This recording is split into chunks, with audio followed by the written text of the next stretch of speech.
Uy sotib olganingizda hech kimga aytmang. Yangi mashina sotib olganingizda hech kimga aytmang. Uylanganingizda hech kimga aytmang. Ta'tilga chiqqaningizda hech kimga aytmang.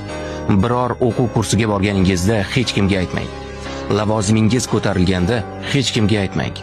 99% hollarda orzularimiz o'z vaqtida ro'yobga chiqmasligining sababi shuki, biz noto'g'ri odamlarga noto'g'ri vaqtda og'zimizni juda erta ochib qo'yamiz. Muvaffaqiyatlarimizga do'st bo'lib ko'rinayotgan insonlar bilan baham ko'rib xato qilamiz. Esda tuting, hasad va rashk odamlar sizni yemirib, sindirishi uchun yetarli. Shuning uchun og'zingizni yumib yuring. Do'stlaringizning ko'pchiligi sizning muvaffaqiyatingizni ko'rishni istaydi, lekin o'zlaridan ustun bo'lishingizni xohlamaydi. Ammo ular Xudo sizga belgilagan taqdirni o'zgartira olmaydi.